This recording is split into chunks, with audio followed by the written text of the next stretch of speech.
This episode of the Cartoon Palooza is brought to you by Clayton, who for $1 per month is able to get a special privilege and suggested this month's theme, which is Saturday morning cartoon movies. If you'd like to know more and find out ways that you can get a special privilege, all you gotta do is go to my Patreon page and donate $1 per month, or at least just find out more information and let somebody else know who might be interested as well. Link is in the description box below. I'm Joey.T.Cartoon.P and you're watching the Cartoon Palooza.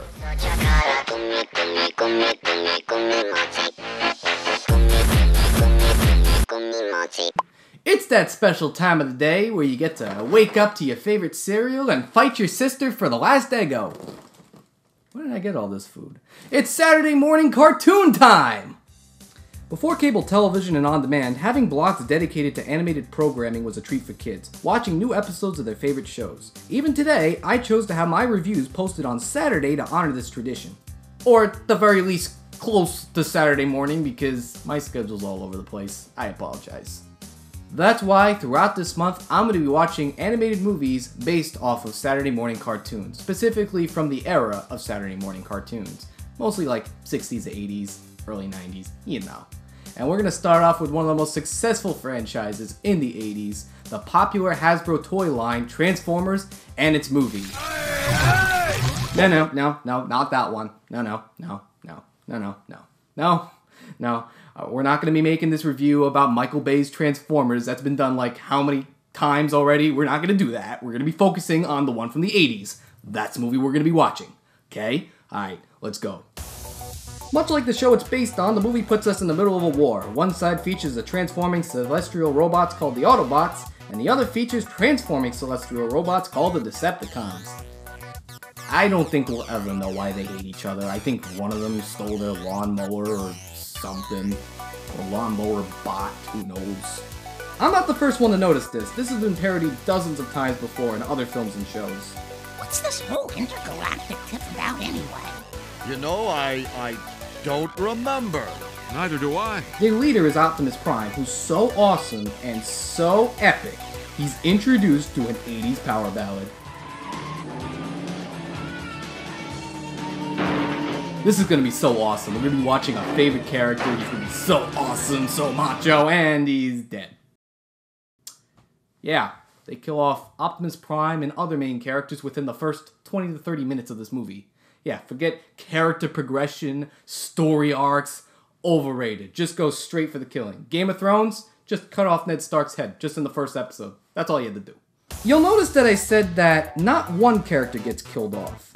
Somewhat. Megatron, who's the leader of the Decepticons, is left for dead after his lackey Starscream throws him into space, heavily wounded, until he happens to stumble across Unicron, played by the late Orson Welles. One is a character whose reputation precedes him, giant, planet-eating figure, and the other one's Unicron. He happens to give life back to Megatron and turn him into Galvatron, who's so powerful he changed voice actors, going from Frank Welker to Leonard Nimoy. Granted, you get one legend going to another, I think that's awesome, but isn't it going to be kind of confusing? He's made from the same character, he's made from Megatron. In other versions, like in the current movie, there are scenarios where Galvatron would be completely separate from Megatron. And even have Leonard Nimoy reprise that role, most of the confusion comes from his personality being the same as Megatron. So, if he's really a new character, or is he really just Megatron in a suit? Who knows? Granted, if I'm going to be arguing all the inconsistencies with this franchise, I'm going to be here forever. Like most Transformers things, the plot revolves around the Autobots protecting some great power before a big threat tries to take it along with his minions as led by Megatron. So, if you think me just saying that as being a repetitive pattern about Transformers, guess what? I've seen the Michael Bay Transformers within the last 10 years do this same plot, and this movie established it like 20 years ago. In fact, there really aren't that many differences story-wise other than the humans in the Michael Bay movies. Why is this considered the good one? I've stated this before and I state it again. I was too young for Transformers. I'm old enough to remember Beast Wars, but that was about it. Therefore, I'm not young or old enough to really understand the hype the show got. But I can appreciate what the fans got out of it. Every generation, you're gonna get a cartoon that's just as popular as it's on TV as it was on the shelves at Toys R Us. Listen, I totally get it, but I'm gonna be honest with you. This movie's so freaking corny. I don't want to make it sound like I'm going to completely dismiss this film because there are good aspects to it. For starters, there's some pretty impressive animation despite having television frame rate over a cinematic one. So what do I mean by that? Film, it's a series of images that when sped through a projector, shows a moving image. 24 of those images run for a single second. However, you don't always need to have 24 frames to show a movie. Now in television, they cut the budget for having a frame rate of 12 frames per second, which is where you're going to get expressions like moving on 2s versus animating on 1s. I'll be talking more about this in other movies I'll be reviewing during this month, but with Transformers, the style is what comes over everything. Now speaking of stylized, this movie's got a wonderful distinction of having a pretty impressive soundtrack, even having the original theme covered by Lion.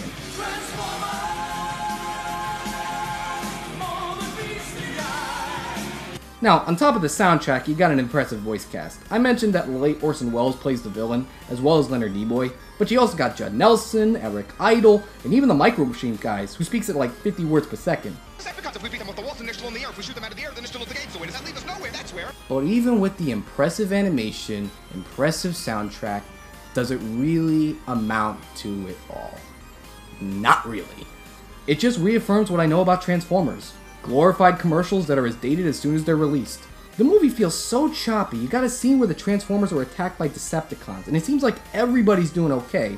But then one fade later, we're on a completely different planet. Hot Rod and his partner are in danger, and there's little to no transition between these two scenes. Now you can do this to play it up for laughs like in Guardians of the Galaxy 2, just on juxtaposing two different tones. Here, it's just bad editing.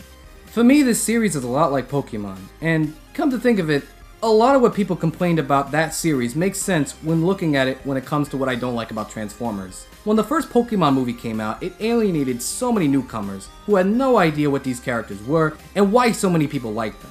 We didn't get a formal introduction to their purpose and why people needed to catch them. The same can be said for Transformers. We don't know why the robots are fighting the other robots that look similar to each other. Now ironically, when people complain about Michael Bay's series being repetitive, doing the same shtick all over again, I really get the impression that this has kind of been always the same thing with the franchise. Hence why with the first Michael Bay movie, the film doesn't nearly get as much flack as the other films, bringing what the fans loved about the TV series and giving it a big screen treatment. The same is said for the first animated movie. I'm gonna get a lot of hate for this, I get it, but here's the thing. I don't think this movie's perfect, but at the same time there are good aspects to it. It just feels like a big, hot, steaming mess. I'm gonna say it. It's not worth it. It's okay. You know, I'm almost convincing myself that I could do this better. I mean, I feel like this movie was just some guys who were playing with their action figures, recording themselves, and said, let's make it into animation. In fact, I'm gonna go as far as to say, I kinda wanna do that. So I'm gonna ask my question. Do you think I should get my action figures and make a better movie than Transformers? Comment below and let me know what you think. In fact, do you think you can make a better Transformers movie with your action figures? I mean, at least give Hollywood some inkling that there's some originality out there with these characters. Comment below and let me know what you think. I'm Joey Tedesco, and thanks for watching this review on Cartoon Palooza.